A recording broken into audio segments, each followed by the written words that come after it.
po inyong training?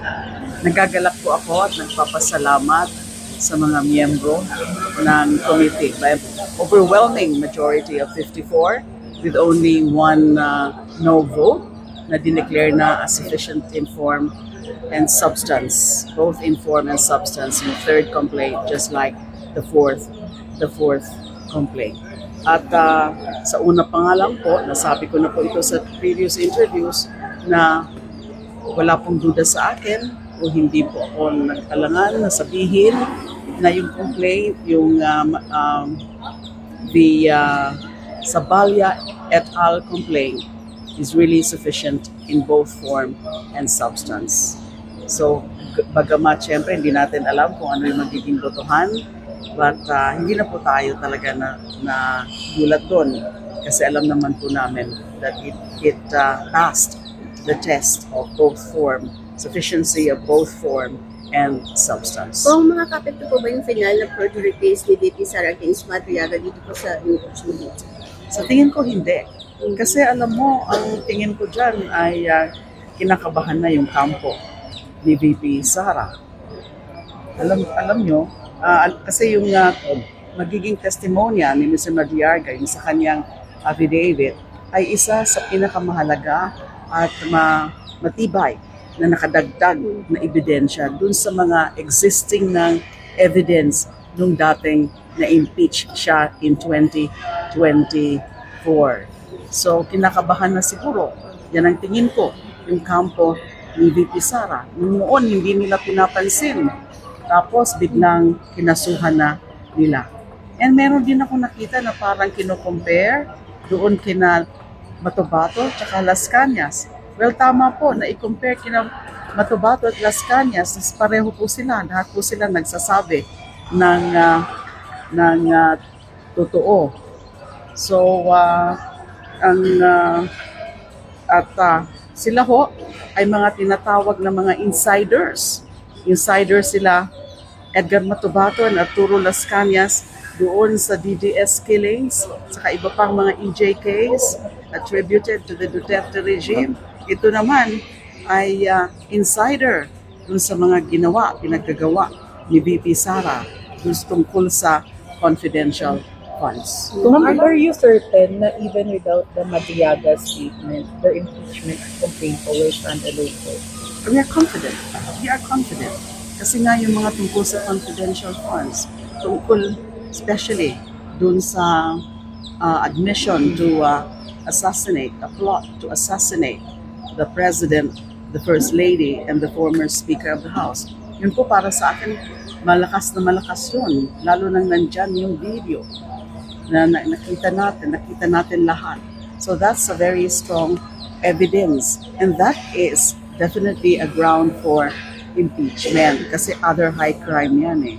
That is betrayal also of public trust. Hindi pwede isang napakataas na opisyal ay basta-basta na lang nag-threaten sa Pangulo at sa iba pang mataas na opisyal katulad the former House Speaker.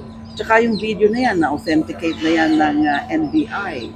At kaya nga na-filean na si VP Sara ng grave threats and inciting to sedition. So para sa akin, isa yan sa pinakamalakas. Yung ground na yan, there's a common ground for both the third and the fourth complaints. Ma'am, do you think the communication po yung timing yung pag-file ng perjury complaint sa nangyari yung impeachment case? So tingin ko po, bakit dati hindi nila ginagawa yan? Noong November pa, lumabas yung sworn affidavit ni Ramil Madriaga. And then bakit ngayon lang? Tinatime na nila. Alam nila na magpuputuhan na ngayon. So maybe they're hoping na more or less be this way o ma-impluensyahan, mag-aalangan na bumoto in favor of the declaration of sufficiency in substance ngayong araw na nangyari na nga. Buti na lang, wala namang pumansin sa ganyang taktika na an attempt to try to influence the proceedings. Kung are you expecting na sasagot si VP Sara dito sa 10B notice sa bibigay ng komite? Of course, it's up to her. It's up to her. Kung hindi niya sagutin, then she runs the risk of having waived the right to answer. So, decision po niya yan. I'm sure she will be consulting the her lawyers, if she has not done so by now. Ma'am, should the Justice Committee subpoena the bank records of the Vice President? Oh yes, dapat. Kasi Why not? kasama yan sa allegations. It shows the accumulation of wealth, of unexplained wealth, grossly disproportionate to kanyang mga linagay sa kanyang SALNs. Kaya nga ang talagang gagawin is that ipapasabpina yung SALNs mula pa nung siya ay mayor and vice mayor of Davao City, and then all the way to kanyang current incumbency as vice president. So, ganun din sa bank records para makita yung unexplained wealth. Meron na pong mga ibang mga pinakita dyan. Si former Senator Sonny Trillanes, so naging hearing noon sa Quadcom. So, susundan lang po yun. Now, we can actually, and the committee would be well within its powers to direct the submission of the bank records, an impeachment proceeding. A committee of the House can do that to subpoena those bank records para makita talaga yung mga milyon-milyon na mga nandyan sa kanyang bank accounts. Either ang mga bank accounts na joint with her father, joint with her husband. So, makikita po natin yan.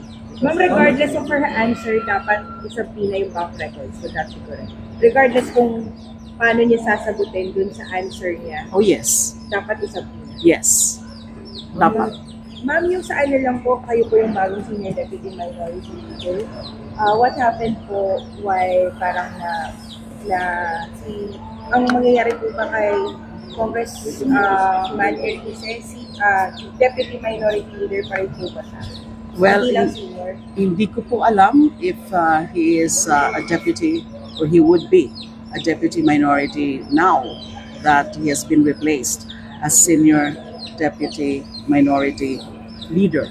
At gusto ko rin pong linawin na actually na-heads up ako nung umaga, yesterday morning, nung tungkol dyan nga sa papalitan na si Congressman Erice as senior deputy minority leader. So that was in the morning. So na-heads up ako na mangyayari nga daw yon na in the afternoon ay mag-erase na yan ni minority leader. So that means that's before the yung nangyari kahapon sa hearings ng Committee on Suffrage and Electoral Reforms tungkol sa anti-political dynasty bill. Hindi yung remarks niya Marcos prompted that. Well, as I said, yung na-heads up nga po ako yung umaga pa lang na ganun nga ang magiging hakbang ni Minority Leader during yesterday during the session. And Congressman Erice uttered those remarks about the president in the course of the hearing on electoral reforms and suffrage.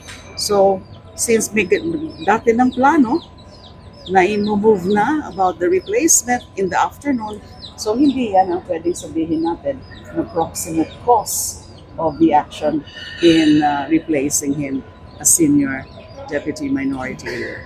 So, Thank you were you. not told of the reason.